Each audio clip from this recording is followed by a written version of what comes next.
You lead, I follow.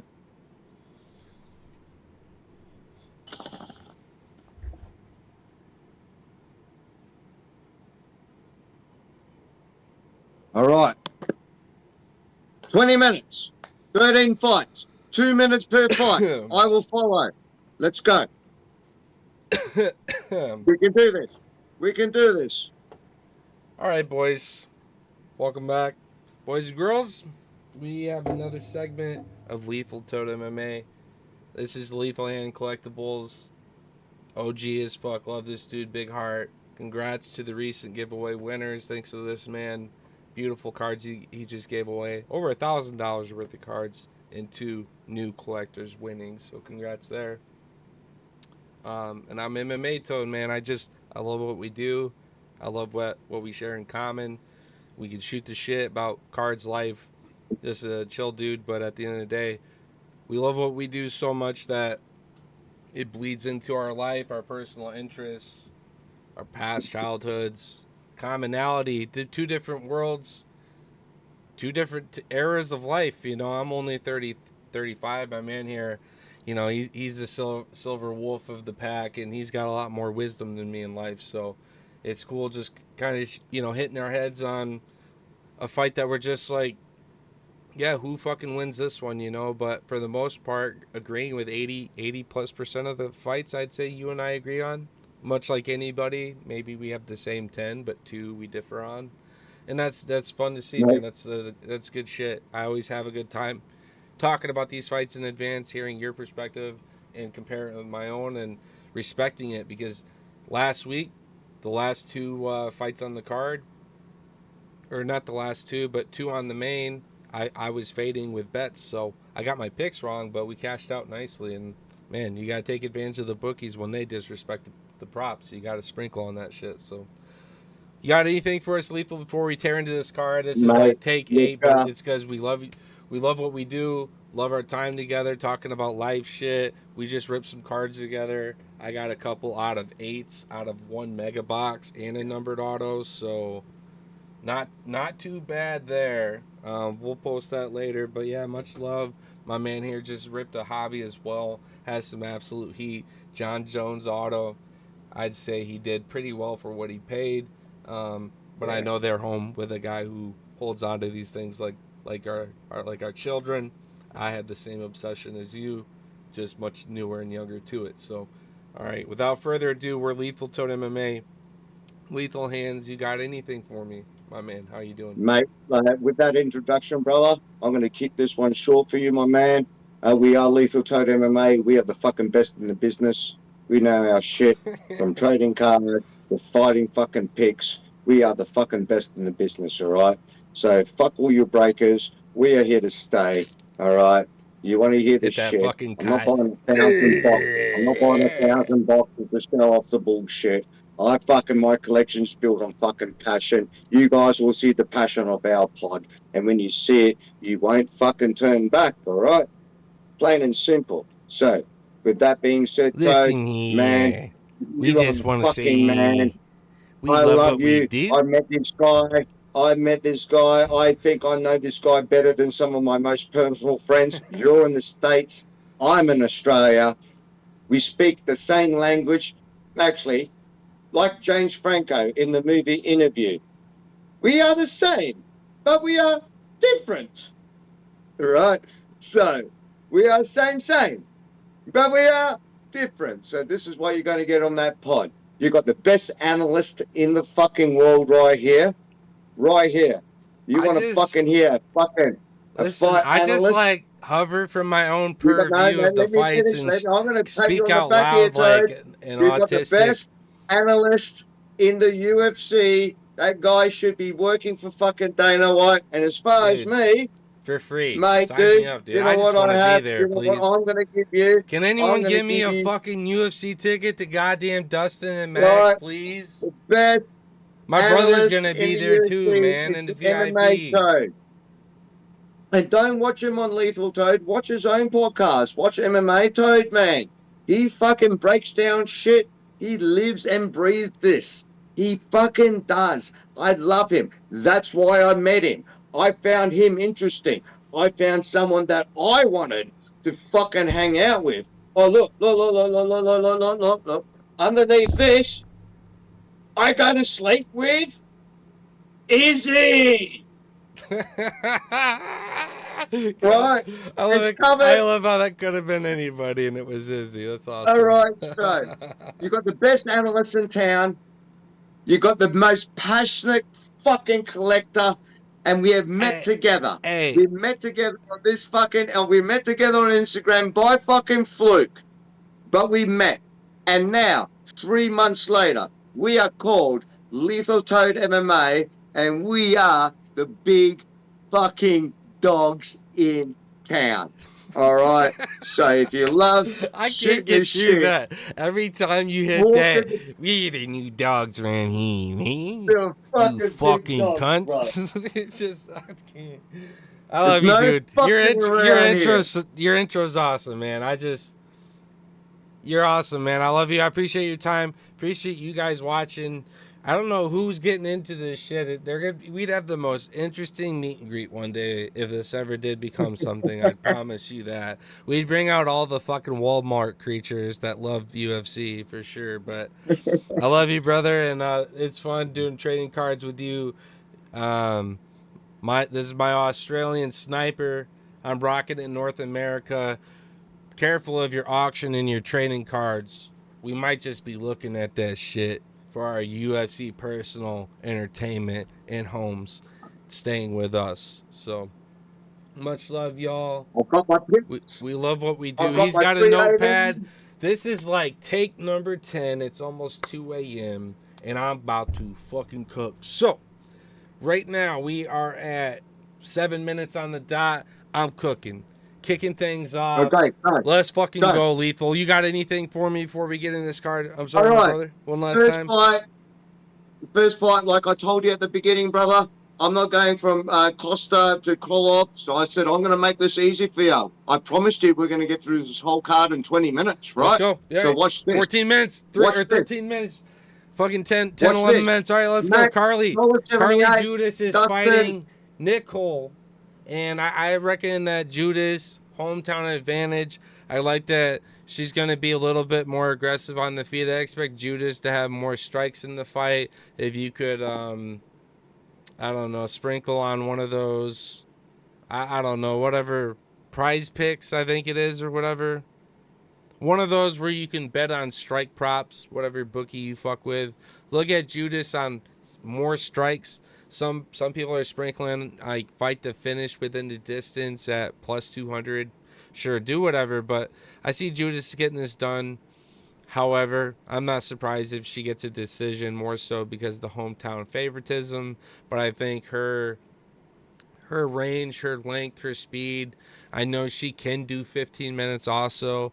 I think if Nicole's getting her takedowns attempted, because I don't think she wants to strike with Judas, if her grappling is successful and she just kind of wet blankets Judas too, great, cool. That'd be a great dog upset to start the card off. But much like I was convinced last week with Klein, I'm feeling that same kind of confidence in Judas this week. So however she gets it done, I don't give a fuck. I might be fucking with live props because the bookies are really terrible at doing their jobs. Just a quick little exploit there. You can sometimes happen to bet both fighters to win and walk away with money, depending who's handling that shit.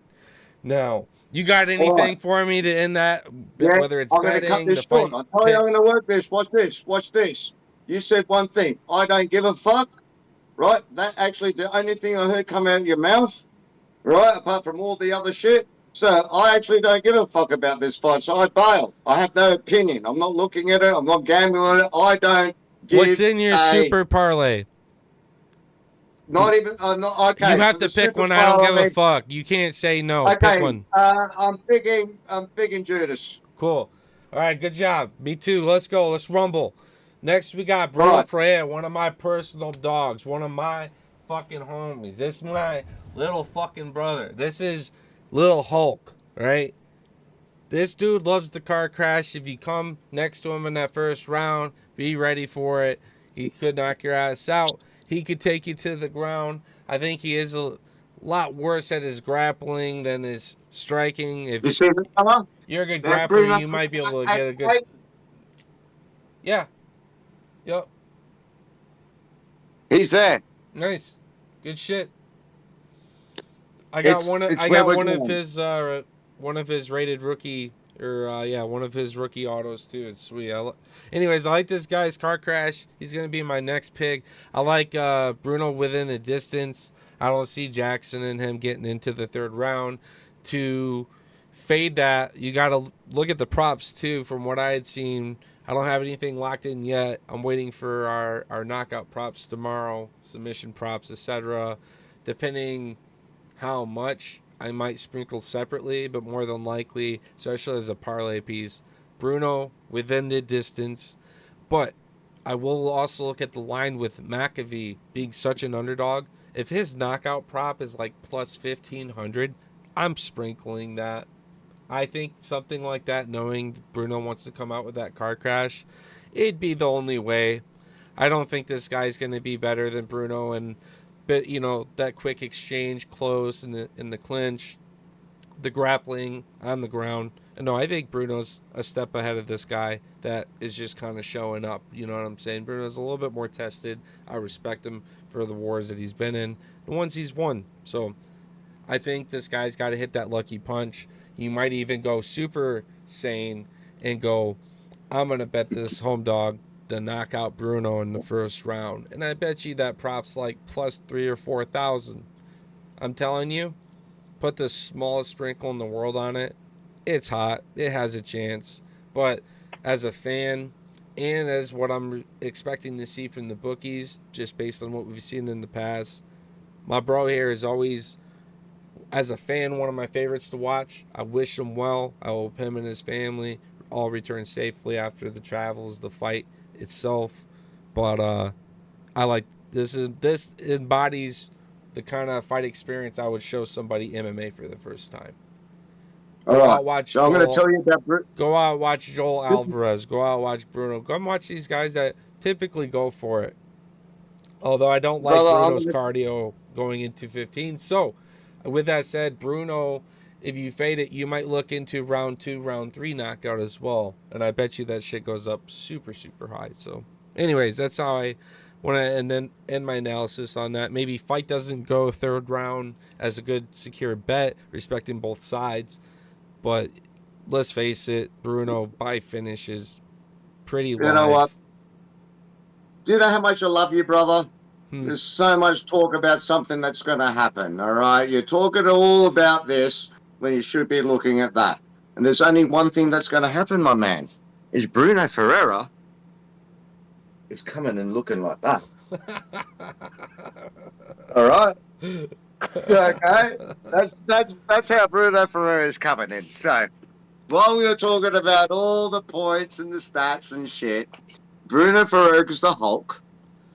Where He was only all the lost one points and the fight. stats there, by the way? I'm talking about how I it was think going to so, happen. mate. Look, I'm going against the stats here, and the This stats are all motherfucker, here. He's every a time I dollar give eight. a fight prediction, he's like, listen, No, but he's a dollar you're the eighteen here. He's graphs and the fully the favorite. stats. Dog, I just told you Betting a on story Bruno. about how he's going to fucking win, dog. Mac, Hush. I am not. I'm put it this way. I am not betting against. I'm not putting my five. If I'm like we said last week, one long shot's going to win this fight. Maybe three. Which one ever? It's not fucking McVie. Bruno Ferraro is going to destroy him. I have him by submission. Yeah.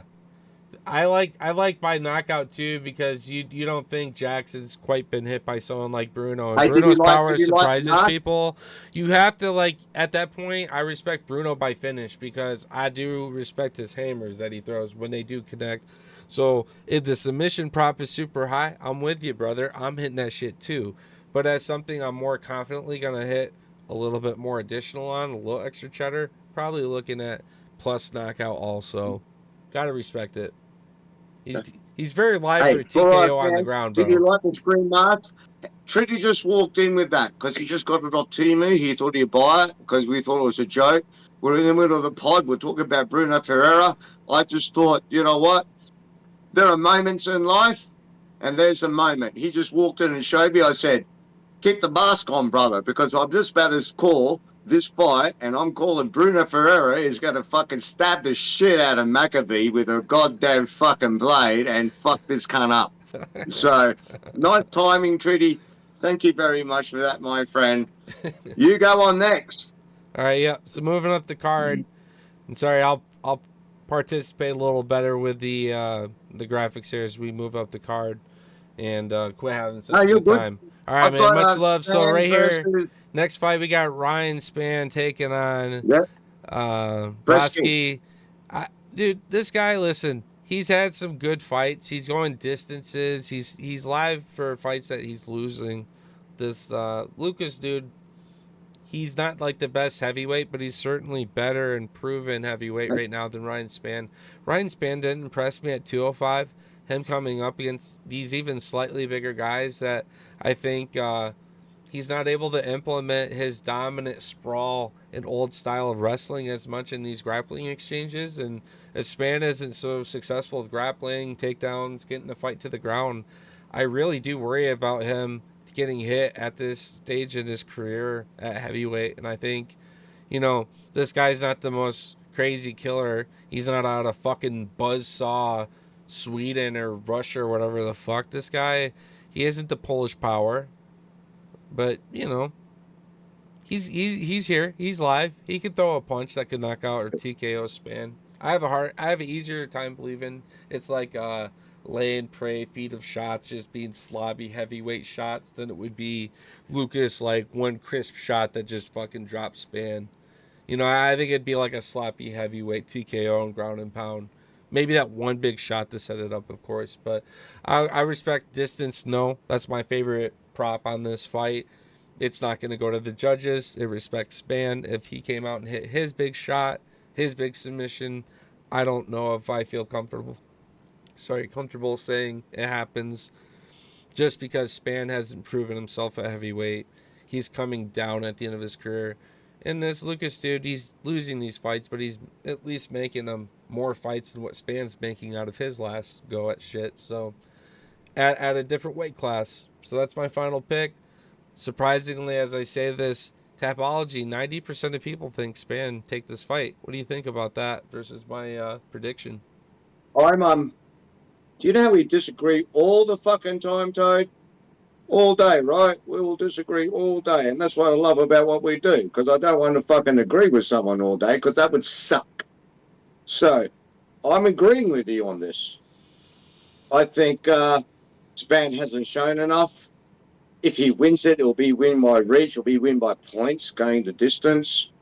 I think he is. And on this end, right? Let's talk quickly. Two stages to this, right? There's two stages to this. Why I picked this fight. Spann's at $1.43. Brisky's at $2.80. So he's literally at 3-1, 3-1 in Australia, 3-1. Crazy. At 3-1, at 3-1 on Bresky being 3-1. And I'm going to agree with you. What Spann's done in the last few fights. Put it this way: I don't have Ryan Spann cards sitting in my fucking room. I got a little bit I'm of just going to everybody, throw so that. I do, but not like the Yeah. craziest So of cards. I'm just going to throw they're that up. pretty mid. So from the non-analytical point of view, but following the martial art and following the UFC and giving you my perspective from the outside in, dude, I think Bresky's live at $2.80. Mm-hmm. I agree. Okay, and here's the thing. This is, do you know that point where you got to make that perfect parlay perfect? Mm-hmm. You know one of them's going to lose, right? If you picked every favorite, then everyone would do it, correct? Yeah. Then everyone would win every week. But there's not every favorite. So you have to know, if you picked every favorite on this card and you put $100 on it, you're not going to win. Someone's going to fucking come loose. There's a dog in the house, right? There's a dog in the house that's going to fuck this shit up. I'm going to read props real quick. I'm going to say my magic parlay is going to go on Spann. Okay. I'm putting Bresky because I have to follow the odds. And this is why I have to follow the odds, 3-1. I don't know what people are seeing that I'm not seeing. You live in the States. You might not. You might have more info, but in Australia, I'm not seeing bang. I'm just seeing length, reach. I'm seeing a point fight. I was voting Walker earlier on when the fight was announced. I voted Walker, and we were like 25% of the votes Walker. 75% we thought that Kennedy was going to starch him. Yeah. And so So this is a bet. So when I put on my parlay, so just say we pick the whole card. I picked 412 cards out of my $150. Like you said, I put $3 on, right? 4 mm-hmm. bucks. But I picked four. I picked one whole card with all favorites. Just for giggles. I don't even think about it. I just fucking click every single favorite in the card. All right. Mm-hmm. And I put $10 on that. Hey, And real then quick. I start, Hey, real yeah, quick. real quick, every single favorite. And then I start fucking breaking shit down later. So my last card. So this isn't my last card. This would be like my second lot of four. I wonder. I know Judas is going to win. I know McVee's going to lose, right? So I've got 2 out of 2. That's why I guarantee myself right now. But here it starts getting a little bit awkward, okay? Now I start going, okay, fucking I wonder.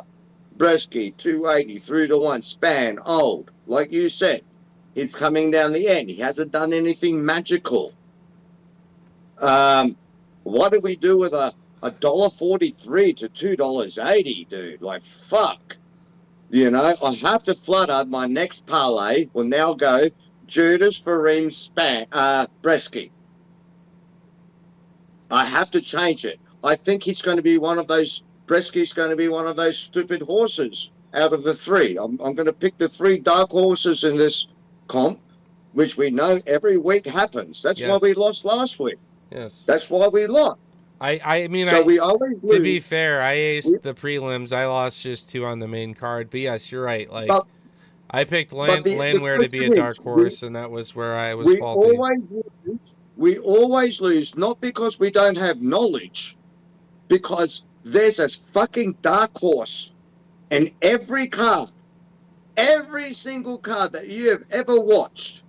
That's why you've never got the 12, and that's why I've never got the That's 12. not true. It's always one stupid Listen, lethal. fucking horse. Lethal, my 11 out of 12, or actually, sorry, it was like, it was either 13 out of 14 or 12 out of 13. I don't remember the full card, but it was when Piotr Jan fought Aljamain Sterling and for the rematch.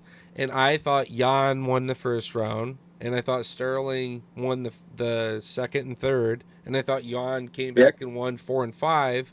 And in my mind, you got to convincingly beat the champion. At most, this is a draw, and I had Jan winning, and yeah, they gave that shit to Sterling. That's the only time that I truly sweat just by one. I've always sweat the others by two picks. Dude, the card draw that you Oh, did with sorry, me, the you only Noche, won off that. one. I did one also. Yeah, dude, you've done it twice. Twice. And you never missed a prelim. You actually, look, there's something about, if someone said to me, I nearly got it. I got 12, but I missed the fourth card, the fourth one. That means no difference to me. 1 out of Yeah. 12, but you missed number 4. 1, 2. If you miss the last one, the last pick, you get 11. Yeah. If I was thinking about my And you get to earliest the, post, which I used to you did just that, make notes on my you've done phones. that twice.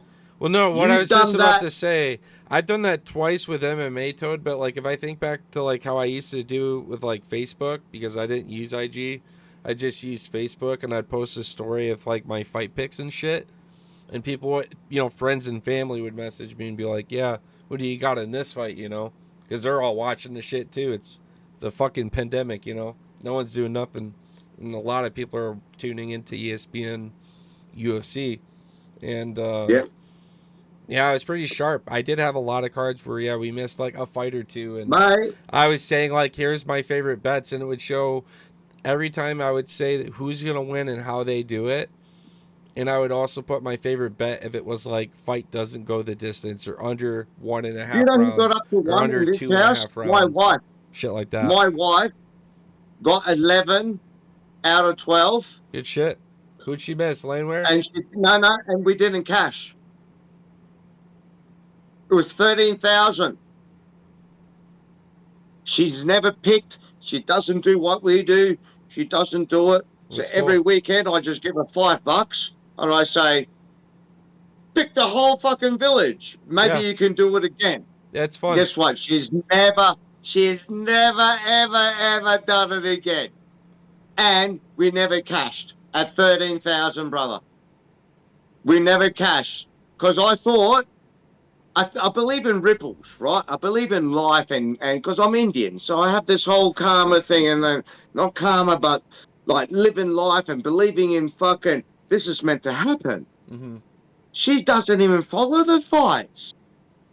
We're at fucking we're at 8,000 or 13,000.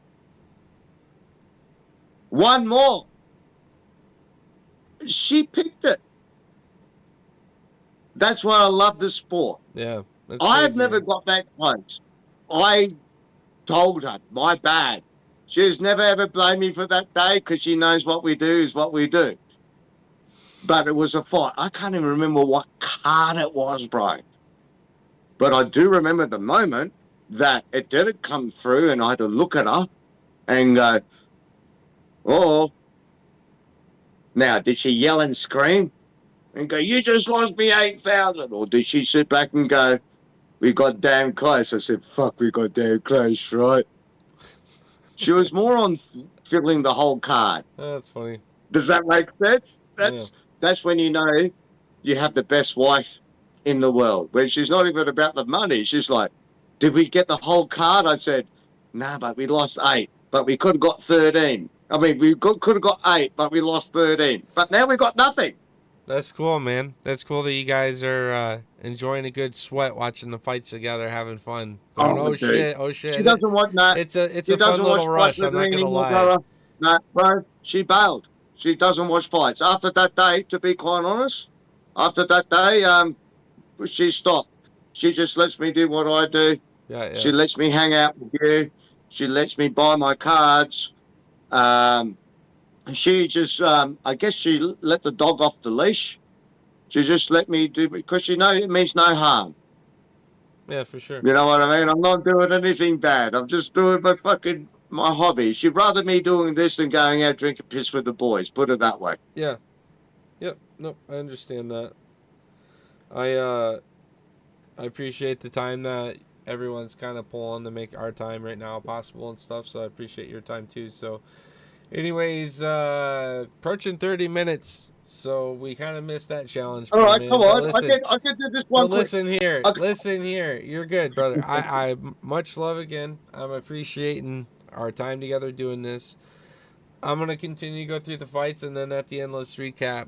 And that way I can cut all one take for those who want to watch this. And then I'm going to have a blooper video with all kinds of bullshit. Hey, how about we do something like this? I just ripped through my 12 right now. I can cut time. Watch this. And then you just rip through yours. Watch this. Let's test drive something. First time live on Lethal and Toad MMA. Instead of talking, let's just pick. Here we go. All Watch right. this. Take Ready? fucking 20, my man. God, let's go. Ready? Watch this. You want to do the tape? Yeah, let's go. Let's do it. Instead of talking, we all do this. Let's do that. So here we go. I'm going to cut an hour and a half into under 60 seconds. Costa Kopolov. Costa, $3 to 1. I'm taking a long shot. Okay. I'm taking Holland at $1.20. I'm taking Ige at $1.48. I'm taking Johnson at $5.10 against Zellberger. I am taking the old dog. Fuck that shit. I'm taking Oliveira against Phillips. I'm taking Allen against Vittori. I'm taking fucking Prado against Vrekakanaka. I'm going backwards here. Gautier Valentine. I'm taking Valentine. I've always been a fan of Valentine at fucking since the Contender Series with that fucking beautiful elbow. So I'm taking her at 495. I'm Valentine. taking Dulalov. I'm taking Crute. I'm taking Aussie Crute by submission. And main event. That's why I left it last. I'm taking Max Holloway. Boom. I left it with you, Toad. Who are you taking between the girls, Judas? Judas. I'm going And you got Judas. and you got Bruno. Judas Ferreira. Bresky is my long shot. Okay. Crute. I'm taking Dulikov. Valentine is my next long shot, 495. Taking Prado, Allen, Oliveira, Johnson at $5.10. I He's love going you, to take bro. out that We got it. fucking. Dog, let's go. We got that. Let's go. Nice. All right. So dude, listen. I'm taking. I got it. I got the whole shit. I got all of it now. You got it? Yeah, You hell got where yeah. I'm going? Where are you going? All right, Because I've so got some cool shit going. I've got some money. Johnson's going to make me money this week, brother. here's what I want you to do. I want you to All throw right. I want you to throw one of the biggest Hail Marys ever and just put all that on a parlay, and I want to know the payout prop. And I Okay. want you to bet like So, $1 on it at the very least, so you okay, can no. have it as a So slip. I'm gonna add that. If I'm gonna do this for our tube right now. Gamblers, fans, everyone, lethal. My long-legged parlay. One out of all these stupid fights from Dustin all the way back to Judas. I'm putting $100 on Michael Johnson to win. Not by knockout, just to win, which pays in Australia 6-1. I get $600 back. Nice. Bang. What's That is my what's your fight to end by knockout? So if it happens on either side, you get paid. no. At 6-1, I'm not even going to go by knockout and that. At 6-1, that's just a good. Michael Johnson's just to win. Oh, just to Our win, yeah. class, our point, our move.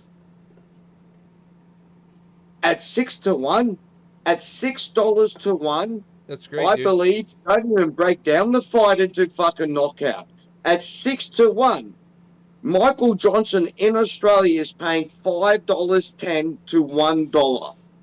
I put $100 on Michael Johnson right now. He gives me 510. If I do the bonus bet, he gives me 600. That is my long shot pick of the week. Let's call it. Let's call it out right now. I picked Walter. You picked Walter last week, right?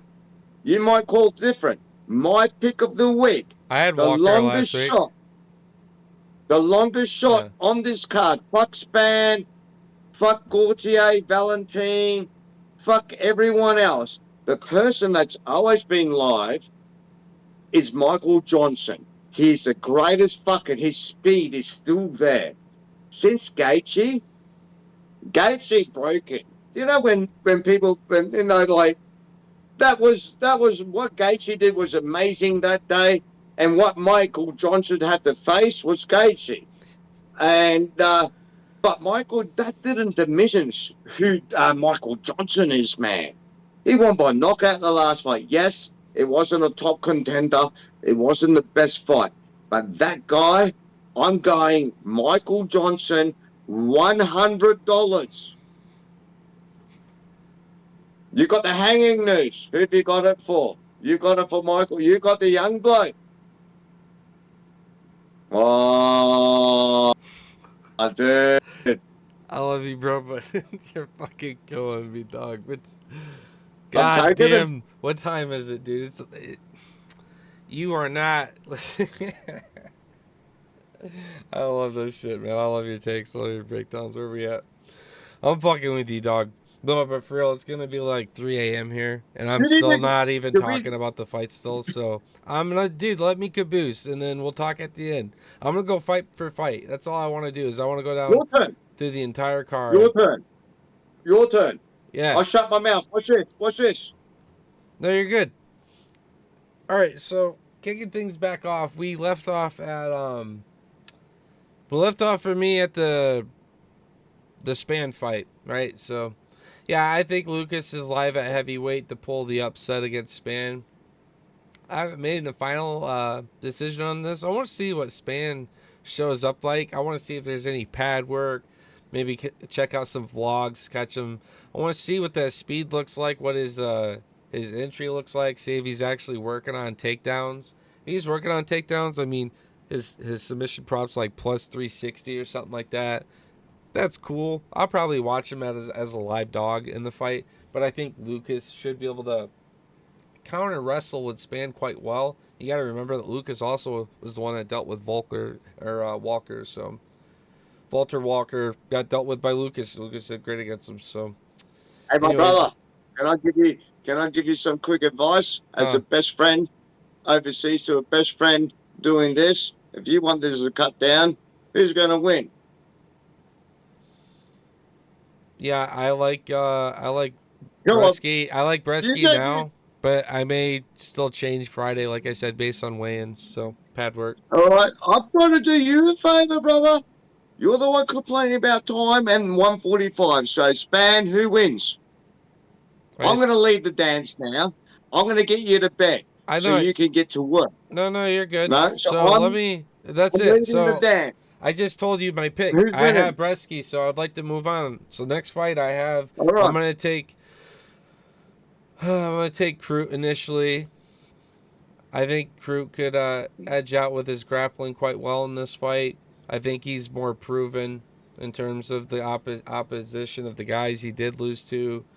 I think Crute's he's on the come up to at least fight to be part of the top 15, but probably not past it. He's at 24 now. This guy, again, I think Prochniel's not quite there. He's just a step behind Crute. I don't.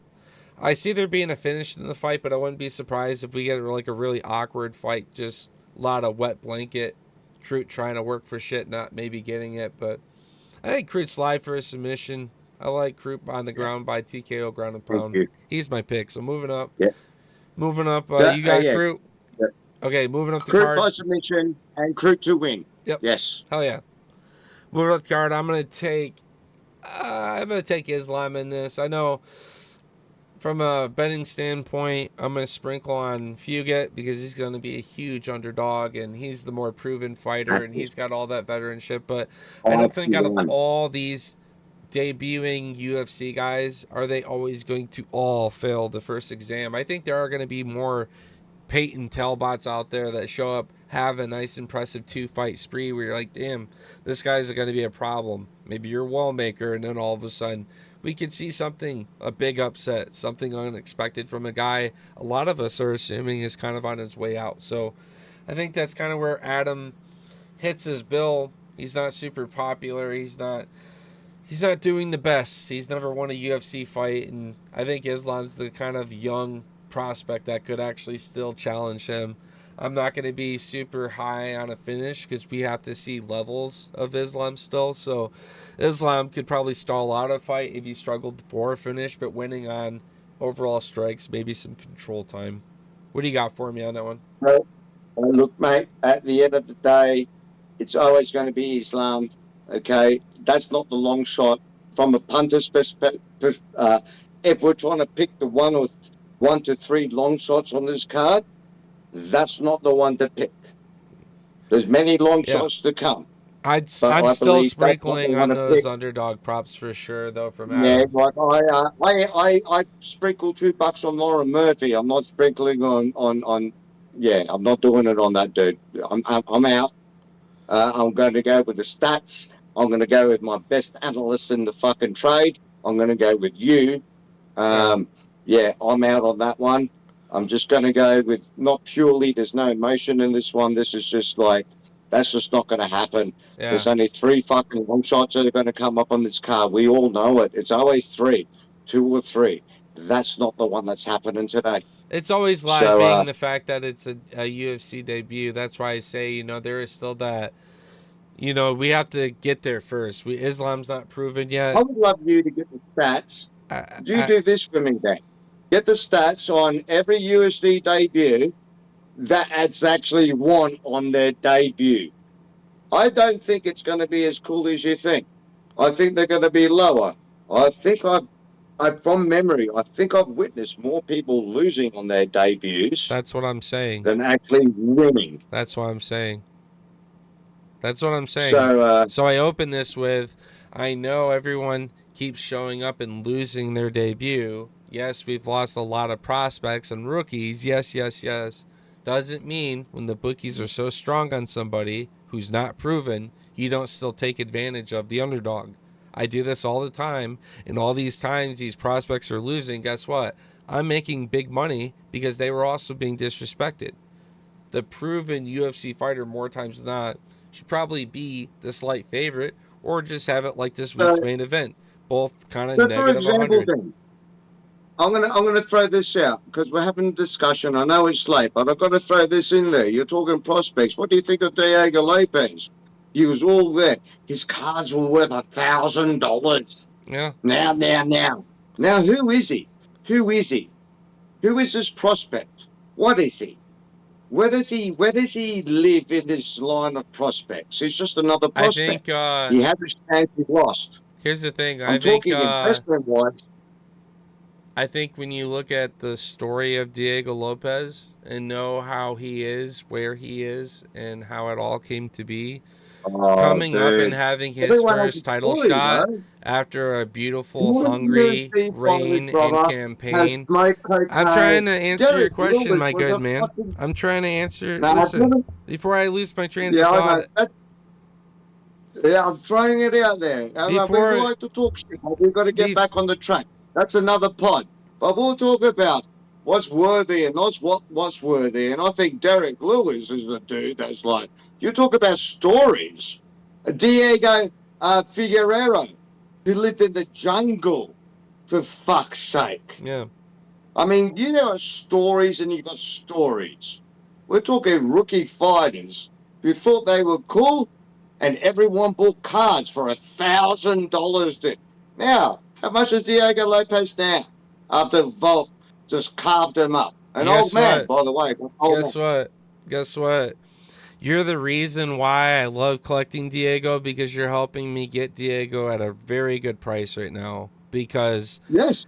Because the truth of the matter is, there's no shame in losing to the greatest featherweight of all time, but respectfully doing it over a course of 5 rounds, doing it over a course of being active, hungry, anytime, anywhere, not having the most beautiful or fair debut or situational weigh-ins, circumstances that change up his original fights. He's always been a go with the flow. I work to do this for myself, my team, my loved ones, my family. Okay. And he has a beautiful origin that leads into Grasso's upset against Valentine, so it's this beautiful This is story how arc. we're going to transition. Diego not getting the torch pass to Volk does not ruin his stock at all. It's Brother, respecting that Diego is very live to be a champion when Volk finally lays down the belt, which may be another 2 or 3 fights. So I'm just saying, at the end of the keep day, lowering the at stock the on end of my the day, favorite guy. you can say You're all of this helping about Diego. what's going to be a He very was good card worth collection in the this. very end. That's it. Thank you. He was worth Boom. this. He is Boom, now boom, in boom, card boom. collecting. He is now worth this. If you still believe he's going to be a champion, buy his cards now. That's a beautiful card, right? All done. But I'm going to tell you something. I'm going to transition this into back to the card. You're talking about a young up and comer, right? All the cool shit. There's a dude on this card that I just told you before. I'm putting $100 on. Yeah. All right. And this guy is going to carve that cunt up, not by knockout. I don't think I got Michael Johnson by knockout or points. Okay. Obviously, there's no Oh, submission. yeah. And if Zellweger decides to go via ground game, yes, it's MMA, but that means you couldn't stand up to the boy, man. He's got the fastest hands in the UFC. He is the fucking coolest cat. He was destroying Gaethje in that first fight. Gaethje's debut.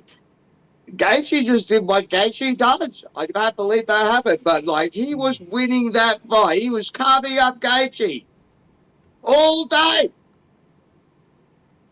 It was a good But fight. It he, was a good fight. he it was the fight that changed my whole life So, on Gaethje. so what you're trying to It tell me changed is everything. Michael's like your Cody Garbrandt. He showed up great against one of the greatest, and now you always think he's live to be an underdog or just show up and do great. No, I realized after two Dillashaw fights and that Cody Garbrandt had one moment. That was Dominic Cruz, okay? Mm-hmm. You get one moment to fucking jerk off and come in your pants. And he picked that moment. And what a moment to do it. And he fucking did it right. He fucking jerked off, coming in his pants, and he took out the dude. He lost to Jamie Michael Malarkey, which is Johnson. sad. I see Michael Johnson more of as a Rocky Clay, movie. Okay? but I at the see time this period, guy. good. Clay's good here still. Oh, dude, don't you throw 52 at me. I see this guy a fucking Rocky movie. I am putting 100. I will send you that bet. I won't fucking All put it right. on Instagram. I will send you that personally and go, this guy is going to cut. I don't like young cunts that talk shit because I'm an old cunt. So I don't like young cunts that talk shit, and I will fucking, as an old cunt, stick up for every old cunt in the world. Go, fuck you fucking young cunts, man. You fucking ignorant motherfuckers. Hey, shut your fucking mouth and face me, and then we'll fucking chat. Motherfuckers. Old fucking. Oh fuck. Okay, here we go. I've got a 10 Daniel Zuberger card. Oh Can't even fuck. say his name. I'll burn Zell that. Hooper. I'll burn that live on Instagram if he loses. Do I'll it on burn your personal, bud. $300. No, I would. Because, no, you're not the dude. No, you know, the UFC's looking for dudes. He's not the dude. He's not the dude. You're not the dude. All right, You're not going to spark up the world. Lethal. You're not going to change the scene. You're not the dude. Every week I bag on someone, right? I don't want to skip This any week, fights. I'm working up the card. I'm gonna keep going I fight know, by but this fight. Let's week, get there when I get there. All right. So next on the all card right. after Islam, we're gonna be looking at Gutierrez taking on Valentin. Roberts pretty good at his striking at range. He's got that snap. Both guys are live for a knockout on the feet. In the grappling department, I'm expecting Gutierrez to just be able to be so physical to be able to shut down the grappling attempts by Valentin. But if for any reason Robert hits him with a big shot, maybe actually is successful in putting his head off to the side and avoid like a standing guillotine or some shots that puts him out. If this fight got to the ground, dude, Robert could be live. I like the submission prop by Robert, but I was telling Lethal earlier too. Might as well respect the fight by finish and respect it by other side. I like the prop fight not to start round 3 and 2, depending the props there. Mega safe, good parlay piece. But ultimately, if you're looking for one bet, you got to respect that Gutierrez by a knockout or Valentin by finish. And if Valentin's the underdog in this, which he is, I'm sure quite moderate or heavy, 5-1. 5-1. yeah, by finish is going to cake out extra hard. So you could be looking at 7-1 or 8-1. So just consider it.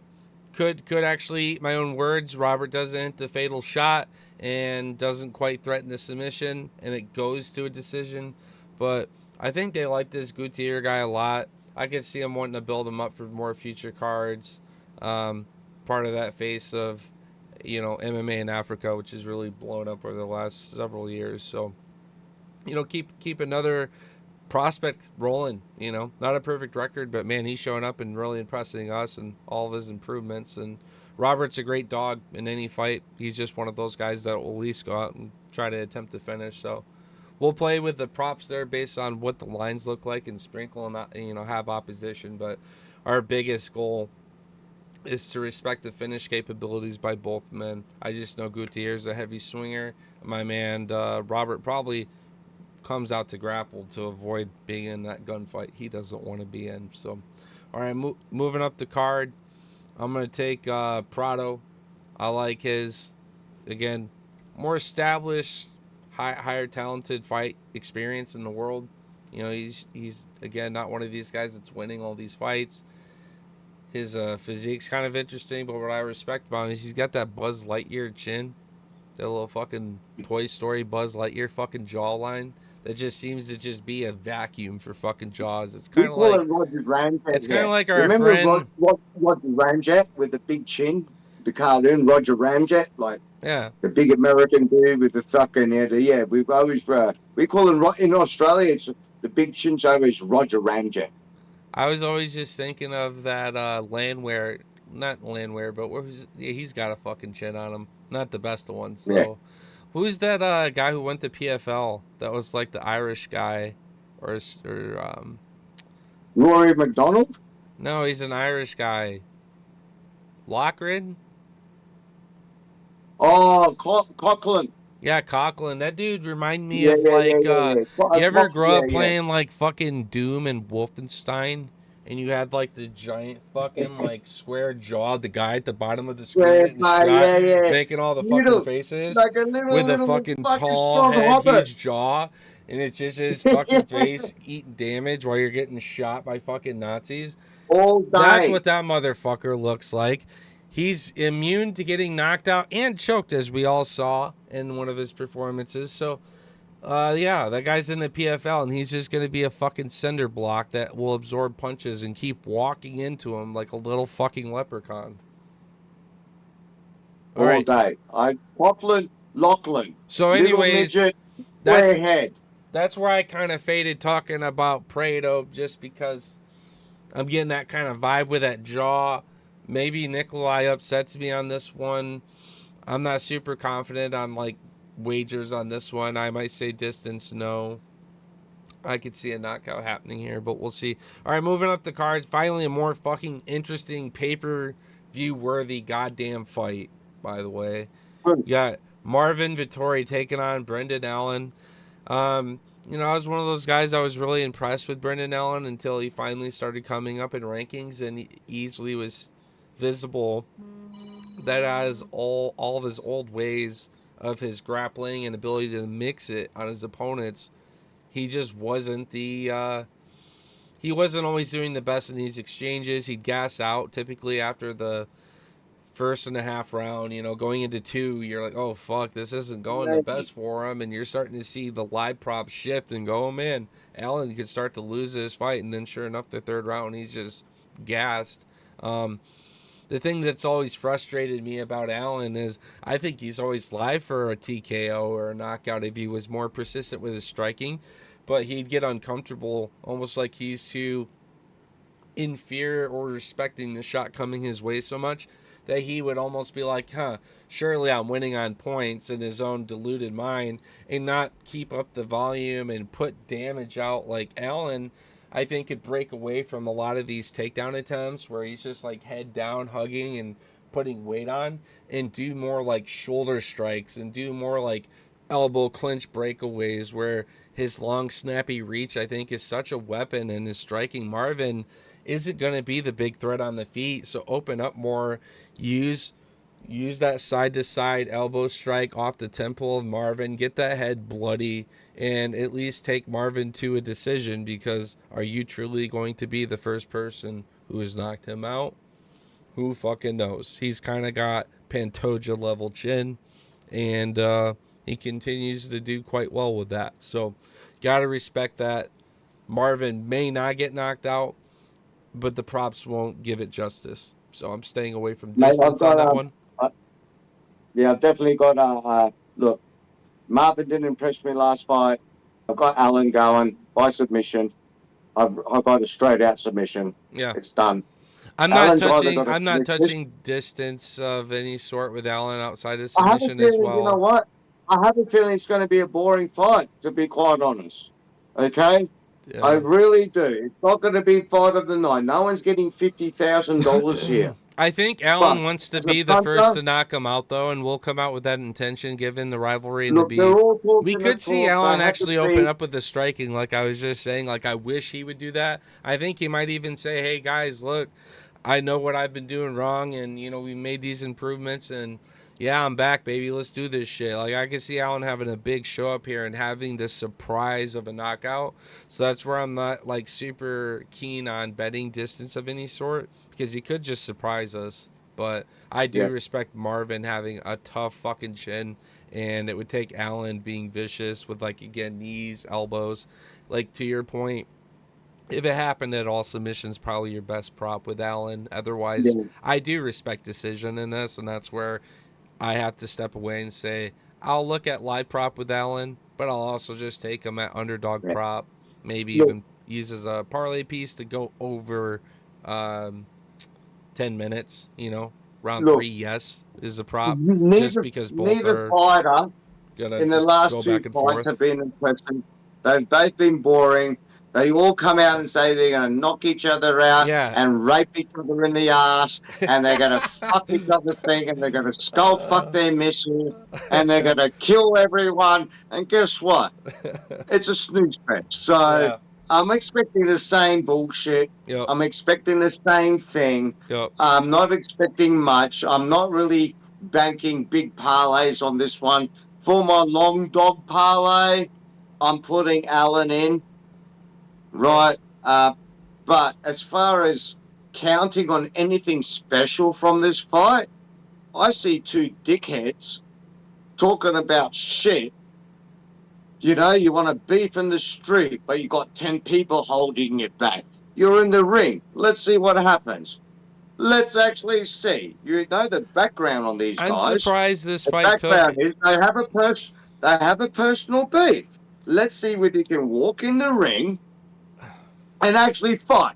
If I'm I had a surprised personal it beef with took the you, bro, UFC so personal long to bro, organize this if fight. me and you, if I had a personal beef with you, if I had a personal beef and I had a chance to fight you in the ring and kick the shit out of you, I'm fucking not point fighting you, dude. I'm fucking, because I don't like you. I hate you. This is what these guys are saying to each other. If it turns out into a point fight, it's bullshit. I hate it. It's boring, like your last two fights were. If it turns into Fuck point you, fighting, cunt. it turns into a Colby Covington. Hey, look, man, I just did it to sell pay-per-views, my guy. Much love. Yeah, God like, bless, brother. I you just know what? listen, dog. I just did it because we gotta sell pay-per-views, brother. We want to I see watch Bruce Lee and WWE and Chuck I'm fucking. Norris's in I got there, brother. autism, brother. God bless our Fucking troops. fighters. Yeah. Like, fuck that shit. So either That's walk some in and fight. TKO shit. You bet your ass Covington's gonna suck Trump's dick to be on that UFC card. Inactive as fuck he is. But who's he going to fight? Who Probably wants to fight Kevin Covington? Holland. Talk about the worst stock in cards ever. The worst person. If you have a PC of Covington and you got one of ones and rainbows, you might as well flush that shit down the toilet, dude. Yeah. Covington's shit. Yup. He's nothing. He's not a fighter. He's nothing. He had one great moment. And He's the just only like great moment he had when he told the a fucking Brazilians white to trash fuck off. bookie dude. He's like a white trash bookie pimp. Yeah. Hey Look, there's everybody. no respect there. Hey I all have you not one. virgins. Yo, Look at what's this. going on? I'm going to do this live. Watch this. What's going on, Unk? Here we go. You want to see something fucking how much I think of Colby Covington All right, what are and we his doing? reign? You ready? You ready? You haven't seen this before, have you? You want to see this? Sure. Colby Covington, 25 midnight. The greatest American fighter in the world. Oh God, dude, don't, please don't do this. Not here, man. Do that on your own shit. Right now, Oh, that Lethal. Come on is now. what All right. Cody Covington. You want to see fucking shit? You click that. That is his cards. That's what it's worth to Do us. it. Do it of He's like a picture nothing. of them. Don't do it to a trading card, brother. Come on. Dude, no. No, trading cards are worth as much as a fighter. The I know fighter is that. disgraced. He's not. But there you go. The card is now not worth $200. It's worth zero. That is Colby. You should get that signed. You should get that signed by him and say God bless to all of our firefighters and first responders. There you go. No, Keep that's that. all a Send it. gimmick. Hey, next That's time. all a lie. No. Put that in It's a your lie. next package you have. Send that in there with me with like a penny sleeve on it, and I'll get it I signed by hope him. you clip that. Clip that shit. Yeah, Because that is what I just did. Because I want I'm not real clipping this fighters in shit. my fucking room. I don't want shit. I have Bruce Lee, Mike Tyson, John Jones, GSP, Bro, Habib. I I cannot. don't want that shit in my room. I kept All it right. there because it was the 25, but we're talking real. That's as real as it gets. All right, I bro. told you. You love me, right? Yeah, man. This is what it's about. Much love. Yeah. Boom. There goes Colby. All right. So moving up the card, I really like Vincius in this matchup. I think it will see a good We're fight though. I don't think speechless. this will be a dominant win for either guy. I think this could be a good back and forth exchange just because Kyler's got some decent grappling, but you know his striking is pretty solid early. He does seem to fade, and that's where I know Vincius is a fucking dog for a solid 15 minutes. So I like him over. I expect him to be going after the finish, something high. It could be a big kick or something or knee that Kyler gets rocked by, even though he slightly blocks. It could jam, fuck up something in his hands. Like Vincius is just one of those strikers where Kyler being at the size disadvantage a bit here, right? If I'm not mistaken, I think at range could eat something that could really fucking sway this fight. But otherwise, if it's a good back and forth and Kyler can get in the pocket and work on those inside low kicks that he's got pretty good in his arsenal as well, and work with those hands, yeah, we could see a good 2-3 round fight. Um, so yes, I was you're taking Johnson. uh, Good luck on that. I wish you well. I hope you hit a whole bunch of money. Good to the OG, of course. Much love and respect. Big bonus paycheck. Yada yada yada. As a pick, as someone who I have to feel pretty confident in how I envision this back and forth and what they're bringing to the table and their approach in this fight. I got to lean with Zellhuber. I think he's going to be the more offensive fighter, better gas pedal, better at playing chess at range. Just be able to mix in an old dog some new tricks at range. The kickboxing, if Johnson's able to get to Daniel and we see him up against the edge of the octagon, or Zellhuber struggling off his back foot, circling off, eating some shots from Johnson, I'm going to be definitely looking at that live prop because I expect Johnson to still probably weigh around a plus 3-400 here. And I think that's live money if Johnson's looking like, hey, I can get to this guy and cross the void. But if Hooper's chopping away at him at range and playing very defensively sound, again, not like super entertaining and taking those risks, you could say. I think Zellhuber wins this fight maybe by decision too. Zellhuber by points, I locked in at plus 1100. I thought something fucking crazy. Would want like some booster prop. So not a bad one there, but his KO is obviously live, and then Lethal really likes Johnson by submission. Moving up the card, we got Dan Ige taking on Pitbull. I think Pitbull again. I think he's going to be outclassed here. I really like how gritty Dan Ige is. I like his overall volume.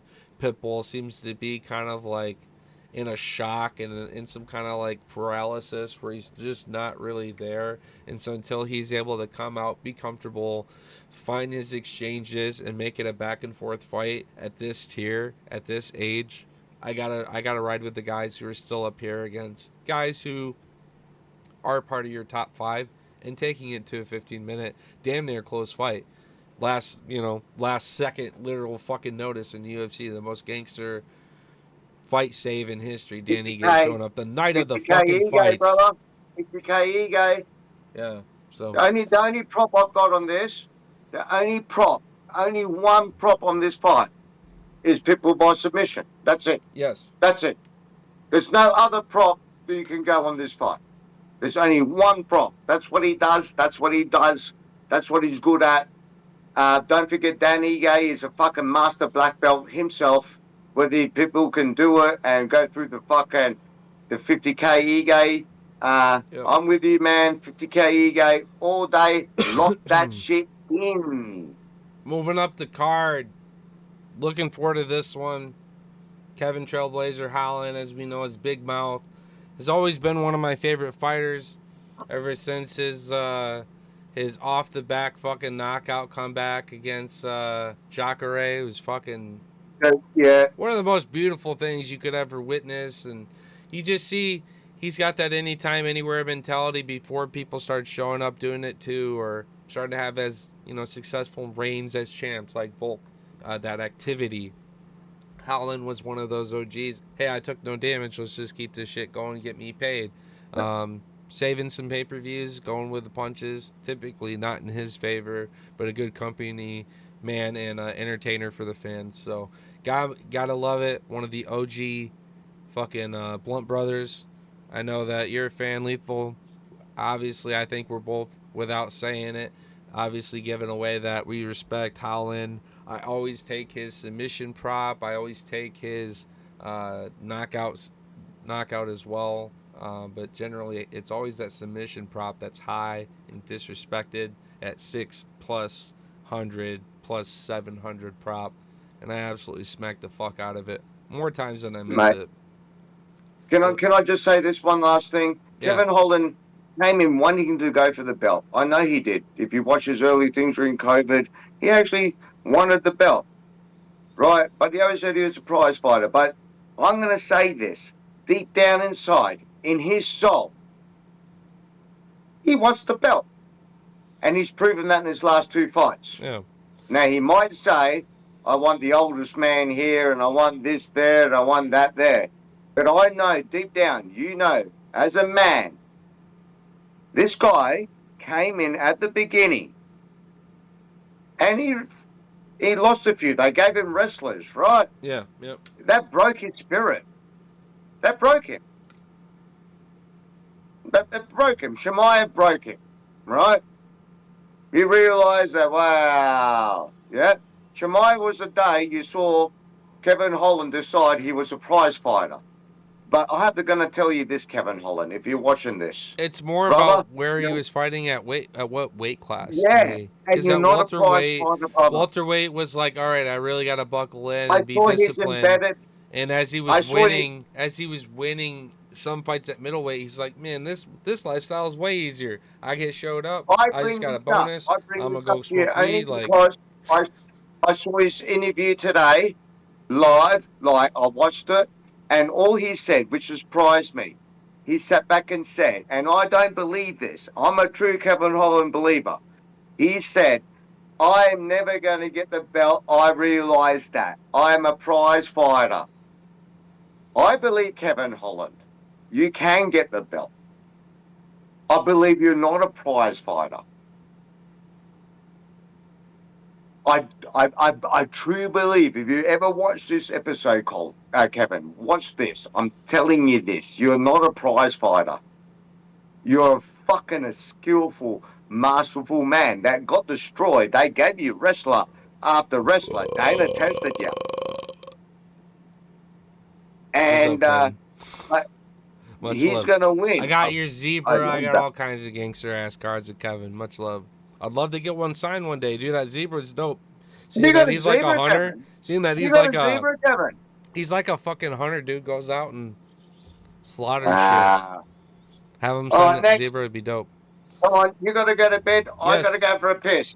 All right, I'm gonna keep working on the card. You come back, join in. All right, much love. So yes, All we're right, looking guys. at Kevin Holland. We're looking at fight to go to the third round. No, we're looking at knockout. Fight to end by knockout is another good prop. If I don't like either side of the pay, or I want to secure the upset, which I don't expect to happen, I could look at fight to end by knockout. But I like Holland by submission. That's my hammer. We'll look at live props a bit on this one too. I like Howland to get the fight done in round 1 or 2. All right, moving up the card. Paulo Costa taking on Roman Kopylov. All week we've had some beautiful fucking memes. We've had some fucking the Lord of the Rings one was really good with Kopylov. They should have had that shit queued up. Had me laughing, but yeah, Costa's kind of a weird one, man. Like, you look at the physique and you're almost just like a halo effect. Like, yeah, this guy's going to come out and anytime he hits somebody, it's going to hurt him. And, oh, yeah, man, you should have seen the fight with Izzy. He's good. He's one of the top guys, top 5, top 10 still. And then he just doesn't really let go. His volume's not there. It's like he's obviously trying to protect the idea of muscle fatiguing. I've always wondered what Costa would look like this late in his career. Going into light heavyweight at 205 and just working on his speed and working on his volume and just get his hands going again. You know what I mean? Quit trying to throw fucking sledgehammers. Let's just throw little work hammers. Anyways, Kopylov, complete fighter in the sense where he's going to be more methodical with the kickboxing. He's going to have a lot of outside, inside kicks that are going to start to pain and kind of slow Costa's ability to leverage his striking, his boxing, his entry, whether to avoid a shot or to cross the void on Kopylov. And I see Kopylov potentially TKOing Costa, but Costa's generally so tough and so grit, he can get cracked over the course of 15 minutes. So Kopylov, I think I was confused earlier between this fight and another fight, but one of these guys is like plus 1100 by decision because it's so likely to end by, knockout or submission on either side. So I just like, I mean, look at the green, look at the red, but take odds away. I heard the matchup and I'm like, oh yeah, Costa. He's got to really show up for me to have any faith in him at this point. I'm going to continue to fade Costa. It's been working out pretty well for me, 80% of the time. What's your final pick? I look at the end of the day, Kopylov, man, that's striking. When someone walks into you say, everyone does everything, right? But Mm-hmm. then you see he's someone that I sort of kept an eye on. All right, plain and simple. His striking, those leg kicks, people can kick and then people kick. He kicks with intention. Yeah. He kicks with intention. He's not point fighting like Wonder Boy, not tap kicking. He's MVP. he's kicking the yeah, absolutely. And no disgrace to those fighters. They're fucking the best in the world. But Kopylov doesn't come in to do that. Yeah. Koplov's going to get the belt by knocking people out with. He reminds me of Shara Maganoganogov, one eye bullet, Yeah. the bullet. Yeah. Yeah. Yeah. Okay. So That'd be a at this great matchup. stage, That'd be a fucking great matchup. and yeah, absolutely, wouldn't it be right? So at this stage, I see Kopylov. I think Costa, dude, you're now and I love you, Costa, man. You were the fucker. You were fucking. I don't know what happened, but you are beautiful, man. You are awesome.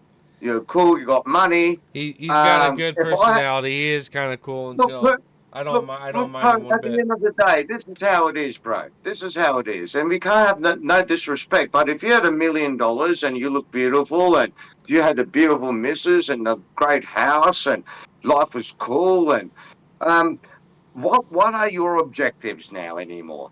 Because that was your objective. That's why you fought, right, to get there. I believe Kopylov is going to come in with not that objective. If Costa does anything, I'm going to throw this stupid fucking shit out. He has got a black belt in jiu-jitsu. Paulo Costa's got a black belt in jiu-jitsu. He does. And I watched this embedded. I'm going to throw this out. I'm going to throw that out now. when I watched the embedded, he was practicing judo throws. Yeah, makes sense. Yeah, Okay, I mean, so, Costa's striking isn't the kind where he wants to be sitting at range taking in shots because his output's just so bad. I think Costa would yeah, fare better in the clinch fight where he likes to bully, muscle, knee, pepper shot, resume control, wear up against the edge I'm of the going to say octagon, this. and work for that He's. trip, work for that toss. I said I did 3 hours of research today. Yeah. I watched everything, brother. Costa's been doing judo throws, right? And he's a black belt in jiu-jitsu. I'm just throwing that out there. Interesting, I found. What's his I prop? just I didn't. mean, I'm not everyone's saying. gonna have his prop at probably like plus Yeah, 200 knockout or something. But what's Costa's prop on a submission? Just out of curiosity. 11-1 in Australia, dude. I would sprinkle that for fun. Also, what's the Just prop for the fight to end by submission, where Kopylov remember got when it? he went to fight Izzy, and he threw his black belt jiu-jitsu belt at Izzy. Yeah, Remember he threw jiu-jitsu red. Yeah, because they were talking jiu-jitsu then. He's never used it, but he has it. yeah. He has it. He literally has that in his lunch bag, in his secret juice bag. He has a fucking jiu-jitsu black belt. I'm just wondering, is that interesting? I don't know. Against Kopolov, I don't know whether you find that something that you would sprinkle $10 on at 11-1, or I don't know. I've never seen him use his jiu-jitsu. Literally. Yes, that's what I'm saying. Fight to end by knockout's not a bad prop. It respects it on both sides. Distance, no. Again, if you guys can't find a good prop on any of these methods where the odds are at least fair for something so specific, my safe approach could be fight not to go to the third round. But again, Yeah. Costa is in these awkward 15-minute fights where you're expecting a finish. He's eating everything that is thrown at him because he's damn durable and has a great fucking jaw and What I do physique know and about stamina. But Costa, he's Kopylov, great I do social respect media. being a great enough striker where we could see Costa hurting this. I like the fight not to go to the third round. It respects it however it happens. It's Kopolov all day. Yeah. Costa's not going to take the onslaught. It's going to be crazy. Costa does like to look pretty in the middle of the ring. He is Yeah. Paulo Costa. He's a very sexy man. Very beautiful man. You have very beautiful body and you look good on Secret Juice. But yeah, Kopolov all day, dude. All right. Moving up the card. Main event time. God damn, we're finally here. It's 3 a.m. I love you, brother. We did it. Love you so much. Finally, the fucking fight that many of us have been anticipating before it was ever even announced. I made a video. If you guys don't, yeah, I guess 99% of the people watching this never saw it, but basically, I made a video where I played Guess Who with the lightweight division and made matchmaking. And I said that Dustin would fight Max for his last retirement fight for like a Cinderella story to become a champion when he was never really the true undisputed champion, only an interim. So much love to Dustin. He's got one of the best resumes in UFC history. Max Holloway here, minus being haunted very recently by Ilya in his own way of being finished and losing a fight, as opposed to the repetitive stomp from Volkanovski. Max has also a very bulletproof fight career resume, fight streak in youth. The origin of this matchup is what makes it such a beautiful story to end it for Dustin and get Max even talking openly about, hey, it may only be 3 or 4 more fights for myself. Maybe we'll see a UFC in Hawaii. But my initial prediction on this, I know everyone's taking Max because we know Max at 155 is a whole new beast. We discovered this at UFC 300 when he pulled the upset against Justin Gaethje in a very dominant 25-minute war that ended one of the greatest knockouts in UFC history at the buzzer and absolutely dismantled the former boogeyman of the lightweight division, and Justin Gaethje, the highlight, bringing a bonus paycheck regardless of how his fights are turning up until recent. I got to give it to Max. That's great. I love you at 155. I agree. Stay away from featherweight. But I can't get behind Max outside of the fact that you're still having to come up and you're not quite building yourself out as long as you had originally with Gaethje. You built yourself out longer for that fight. You didn't just come off also a very, you know, critical knockout. Let's just call it what it is. You got dropped for the first time and you got rocked for the first time. I still think that Dustin has enough crack in his shot that we can resurface something that maybe quite we don't know how it's going to look. Did Max Holloway officially lose that granite chin? Because Dustin's the kind of guy that will drag you through a 25-minute war firing at that shot. Max, if he can stay on the gas pedal, uses absolute fucking masterclass boxing and just getting Dustin flustered and being slower and not quite as well with these rain checks, especially when Max starts throwing in a kick or so. Could be a tough night for Dustin, but I see Dustin showing up, man. This is his Cinderella story. He's got his whole family there. He's got more motivation in this fight than I think a lot of people expect because, yes, he is retiring. So a lot of people want to fade that because he's not going into it with championship mentality. But he is. This little BMF belt would have an opportunity to be retired from the organization or maybe reintroduced to the next future champion. No, don't reintroduce the BMF belt for fuck's sake. I'm just saying, just like they did with Jorge Masvidal, I could see Dustin being at a fight, crowning a new BMF at a new division. But my thing is, it doesn't matter about all that bullshit at the end of the day. I see these two OGs anytime, anywhere, never ducked a fucking fight, always showed up, always gave the fans a hell of a show, of a war. This is practically one of the most face of MMA matchups you can get, and much how we can look back and see these beautiful matchups like, Dustin and Gaethje. You look at Islam and DuBronx will always be a big fucking clash of wars right there, based on how both fighters were streaking. Obviously, Ilya's reign. Who you got picked? At 3:45, you're tired. Who you got? Dustin or Max? Got to go with the diamond. Right. I was just saying, man, you got all this shit happening for his story, I'm gonna cut this sweet because here we go. You got to go to work in 2 hours. I'm going to do this. This fight bores the fuck out of me. I didn't buy this card for this fight. Oh my god. Okay? What the fuck? Really? What? Pay-per-view for a fake belt. Pay-per-view for a fake fucking belt with two guys that fight each other for the 3rd time. Dana, I love you, brother. You know I'm a Dana supporter, but you pulled the strings at this one.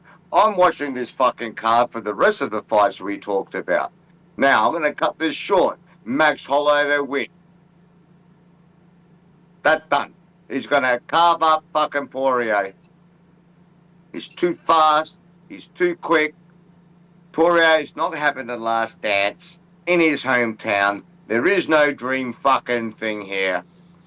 Take your fucking hot sauce, fuck off, and let's get on with the new generation, all right? I love you, Toad. I'm going to hang up right now. Watch this. All right, much love, man. Peace. You got to go to bed. Yep. You got to go to fucking bed, cunt. Yeah. Love you. All right, bye-bye. We did it. That was our... We did it. Dude, record timing. Hour and a half, dude. But we've been recording since 10 p.m. and it's 5 hours later, so much love, dude. You know what? You're gonna fill up my fucking 8 terabyte hard drive, dog. One day, motherfucker, we will fucking meet each other. Can you imagine the day we actually go and meet each other? We sit back and have a few beers, play pool, watch fights, and talk shit. That'll be the most amazing day. Have a fucking Billy. I love you, man. Hey man, much love. Brother. Appreciate your time, Oh, your respect as always, and dude, good hey, on you man, for doing and what you're thank you. doing Hey, for the and I remember community of this. Remember MMA this. collectibles, You and made this clear.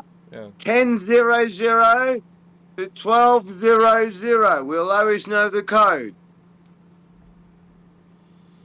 Yeah? 1200 my time, Well, 1000 your time. after 8 weeks of doing it, Lethal knows that we try to do this at 10 p.m. So now we got this. Well, I know. Much love, I brother. I didn't, appreciate your time. I'll catch you on the next one. We'll catch up later. We'll do more brother. cards. Hey, and you got some shit to cut. You got to cut that shit. And I think you got some cool shit that you can cut. Because we are the fucking dogs, can't. Um, We are the fucking dogs in the cage. Ruff, ruff, ruff, ruff, ruff, ruff. I can't, All dude. day. I can't, dude. Okay, bro. Uh, See you, mate. you're a different breed, bro. Much love. Peace. See you, Jeez. mate. I'll Bye, see you, dude. bro. Peace. Good night. Holy fuck, bro.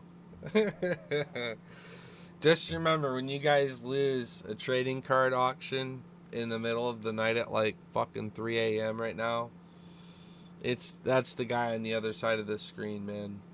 That's Lethal Hand Collectibles. Wild, funny, fucking OG, stubborn and passionate. It's like talking with my pops because we just fucking just start trying to talk over each other. Fucking yip yap in 3 fucking hours, 5 hours into tonight. But that was a good time, guys. I am very exhausted. I got a big disc golf day tomorrow, so um, there's gonna be 2 videos. There's gonna be this one because at least we finally got through the whole fucking card for the hour and a half we've been doing this. But yeah, there's probably another good 3.5 hours of our fucking bullshit there on and off. So we have a good ass time. A lot of trading card love tonight. We ripped some absolute fucking monsters. Got 2 out of 8s and an out of 99 auto out of 1 mega box, which is valued like $60, and all kinds of rookies and inserts, and boom, fucking beautiful box. And now I'm tempted, looking at these other 2, to maybe open up another one Friday, and maybe just cook the other one, open it at a later date. And if the trade was always right, I'd be always open to maybe trade it for some UFC cards or something like that down the road at like a card show or something. But yeah, I had to buy 2, but I necessarily didn't think that I myself would open both of one, gift, or just have in my person, because I see these things selling out. It's the first print of the new rookie year, so these are technically the first autos, the first this, that, and I think people respect that, and they like Topps Chrome, as it's like widely collected. But that is neither here or there. I still have to post cards from fucking last week, y'all. That's a nice little hit there for my Dustin out of 99. Nice little relic patch. Blank would like to get it signed, but again, there's a nice little Bruno as well of the royalty, and this is also 99. So we got some cards on deck that we're getting ready to post this weekend. But yeah, much love, y'all. We got so much shit going on right now. The month of August is going to look very interesting for me. I'm expected maybe the last 2 weeks or so I may not be streaming from the PC and stuff. I more than likely will pull out my phone and do like how I used to, or post all my fucking pics on some form of like art, or pic sheet. Probably what I do. But anyways, just yeah, got a lot of shit I'm dealing with. Trying to be open about work options right now too, and we'll be moving at the end of August, and a lot of things going on with that. So yeah, we'll see what this looks like. I'm sure Lethal will keep things chugging along. he's got a PC in the mail. When he gets it, I'm gonna remote over and help set up his computer with him and set him up and show him how to record and do his own shit and get more electronically acquaint and have him just fuck it up with me. Help him record some stuff or do his own thing on a new level with all of his cards and his predictions and his collectibles and shit like that. So fun dude, love the guy to death.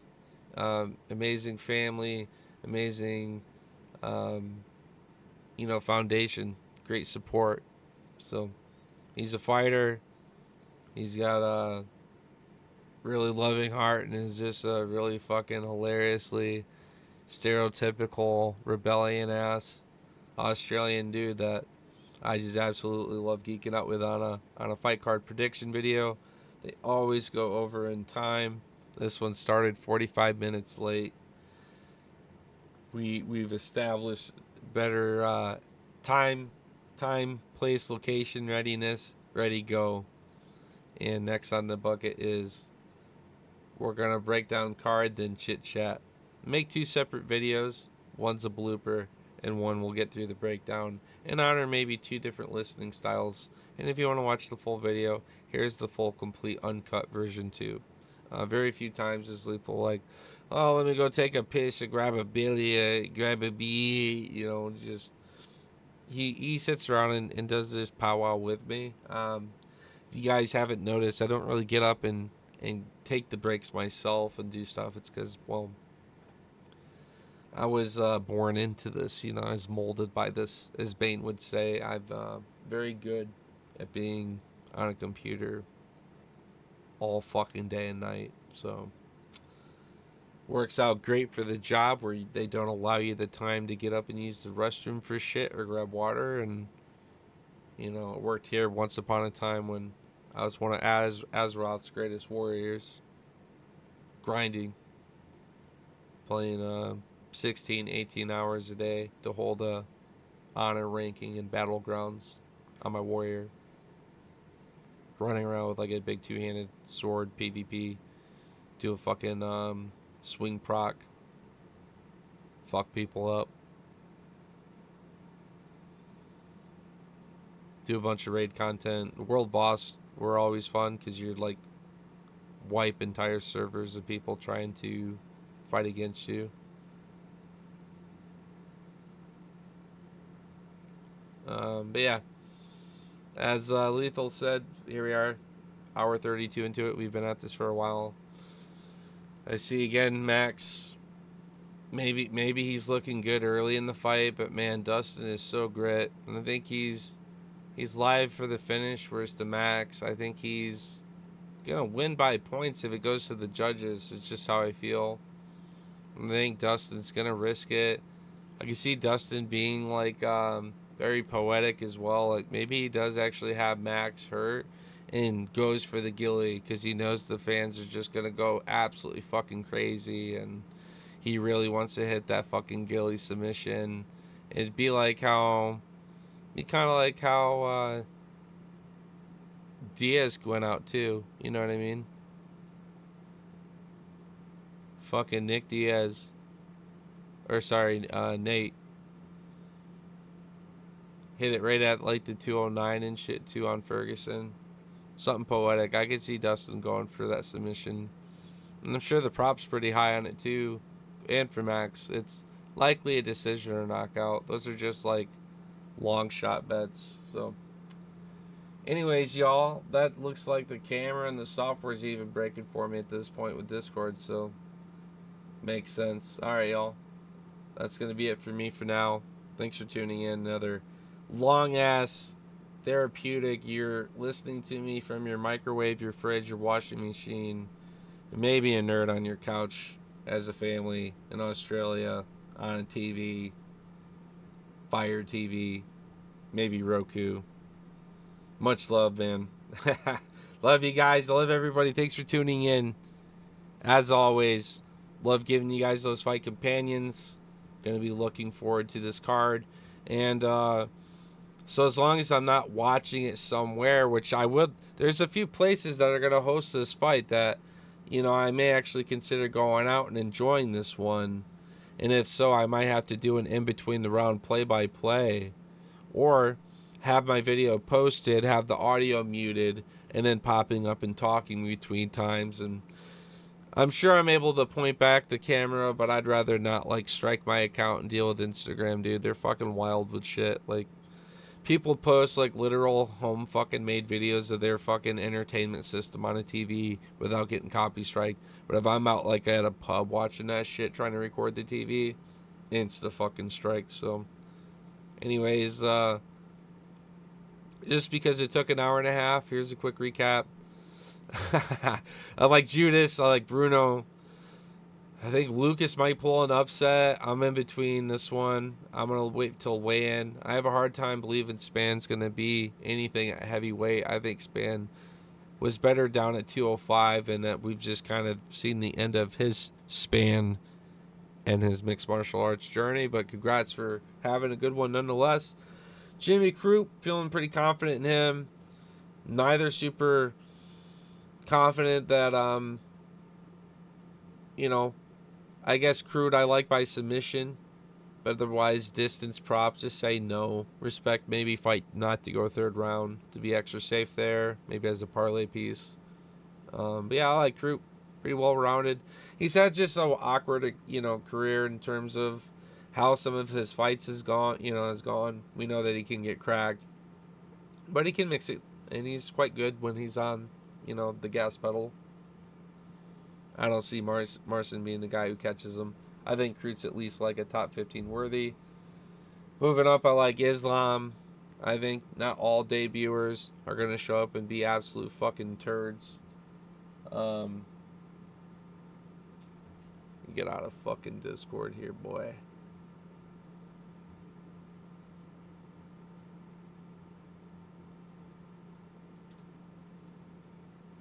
There we go.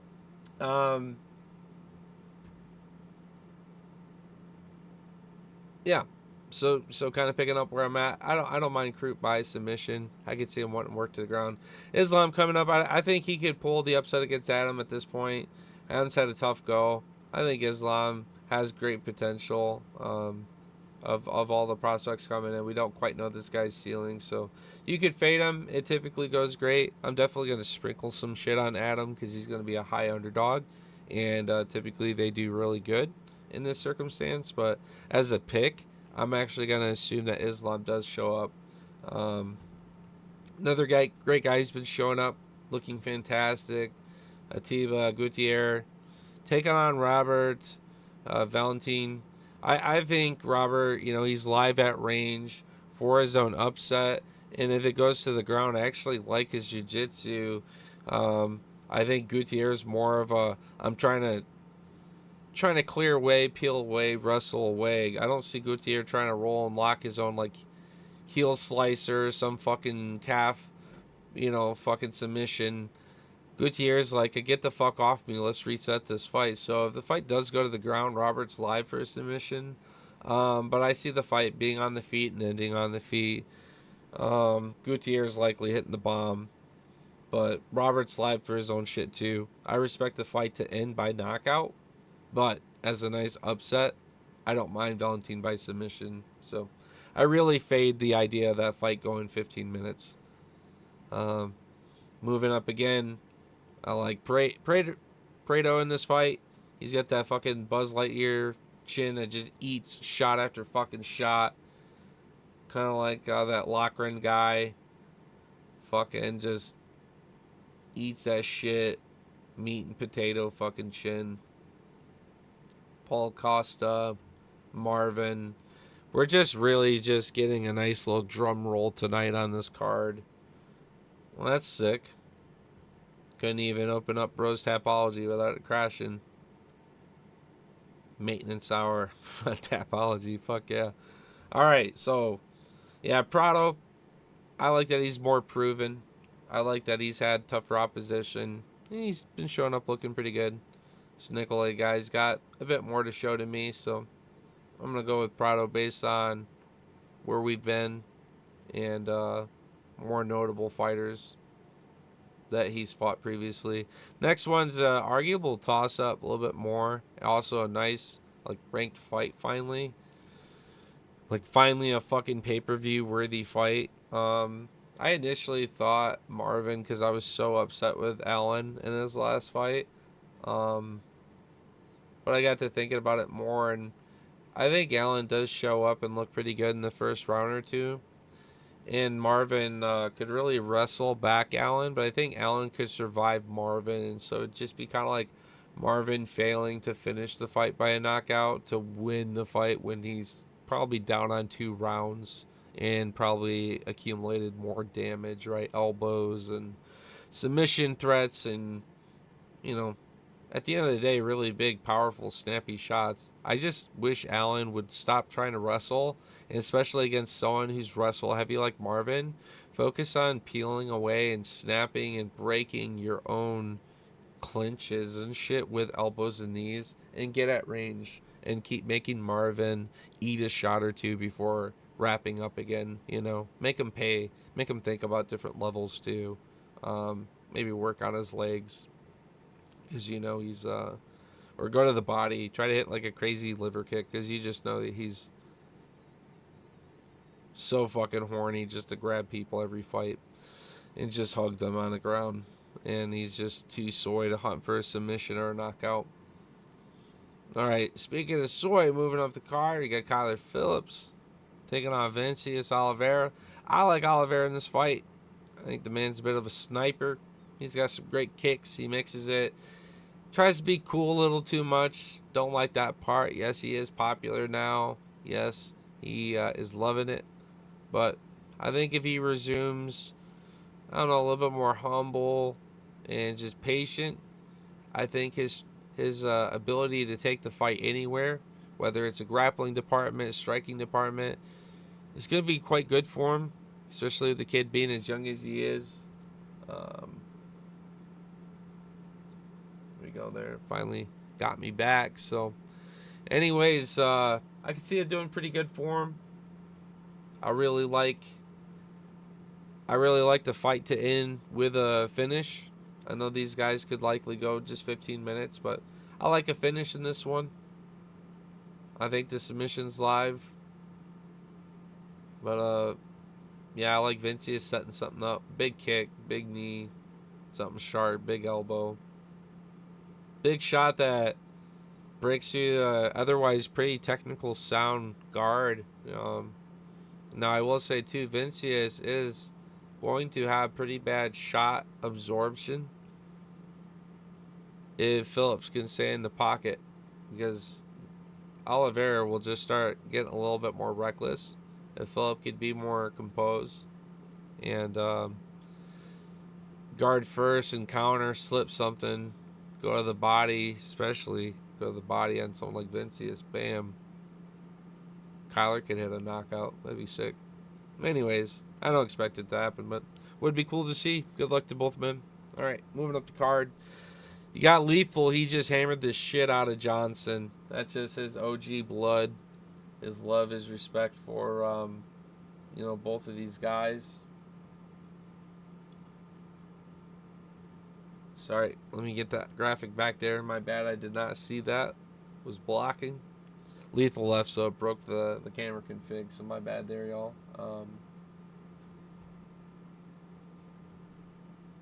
Anyways, so moving up the card, yeah, you got Johnson. Lethal's really, convinced that Johnson's going to win this. I think Zell Hooper's just going to be better at range, wins a decision.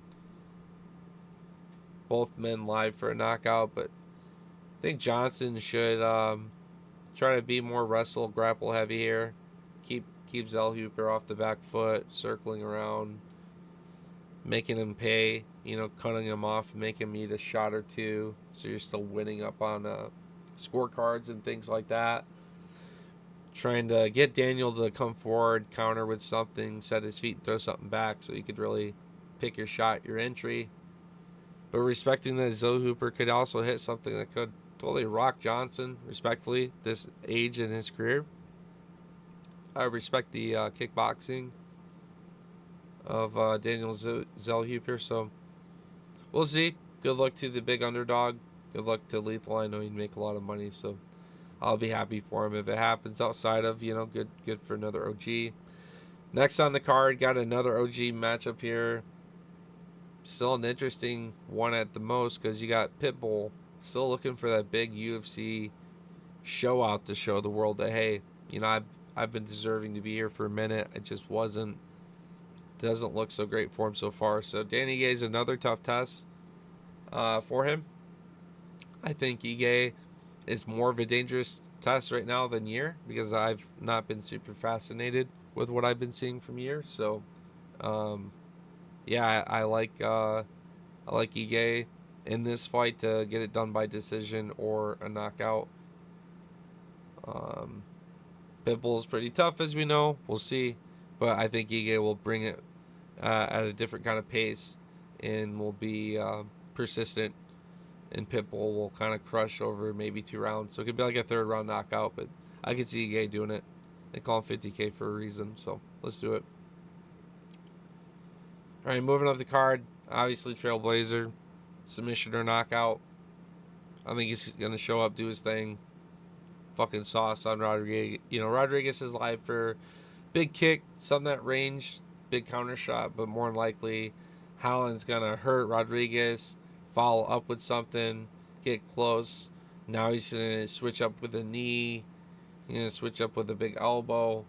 He's got that killer instinct where he's mixing in more lethal shots in a sequence to always get these guys hurt, get these guys pulling up in his shell, and then he'll go from the ass beating to cinching up a big, ninja choke or Darce choke or fucking anaconda.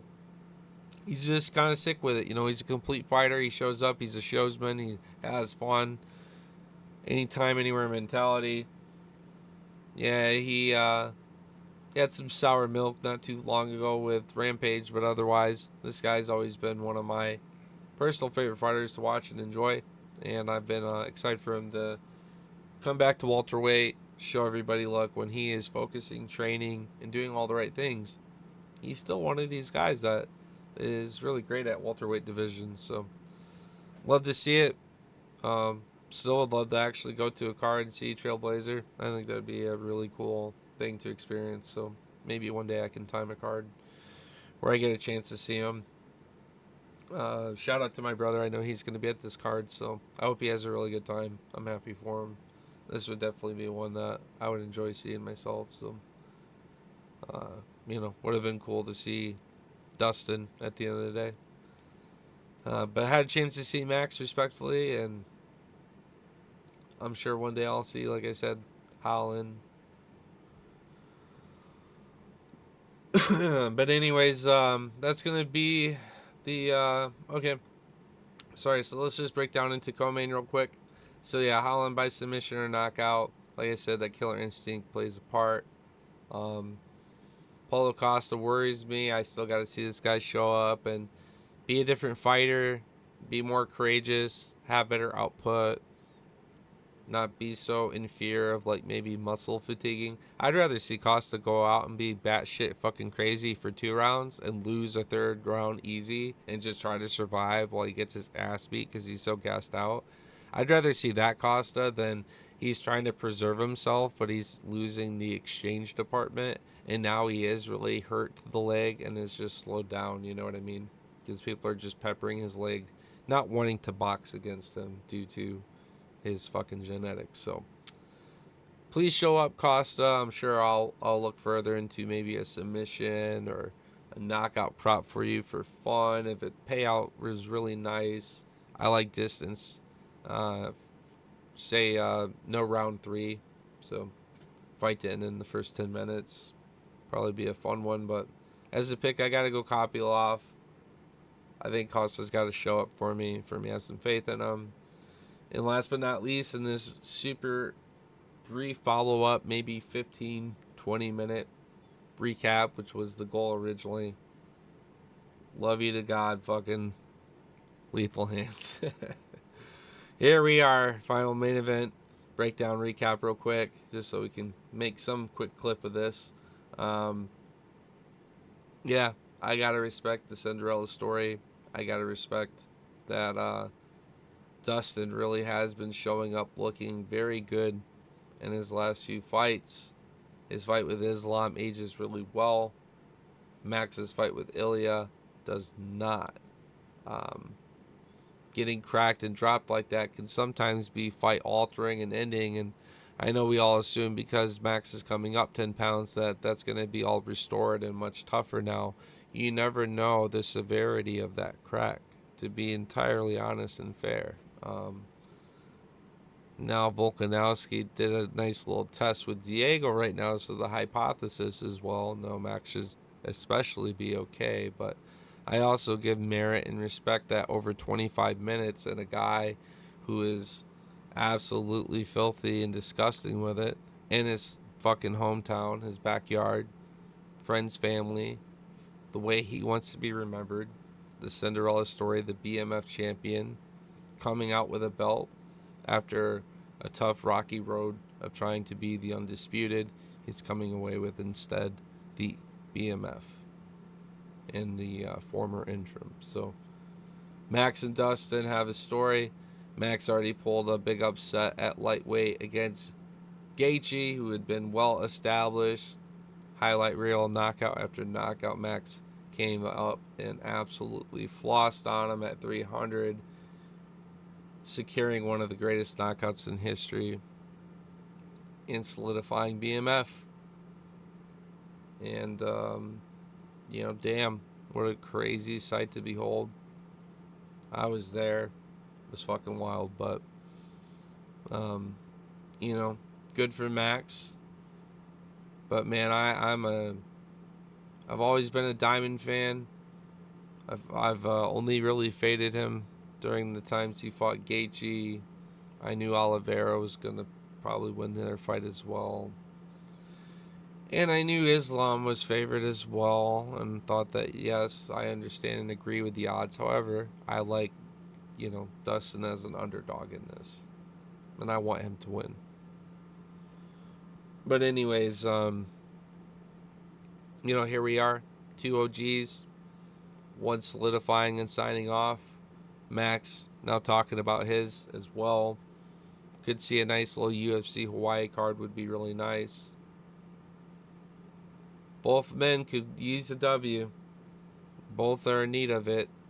Both are deserving of it. And that's the only thing about this fight that I don't think is really all that fair.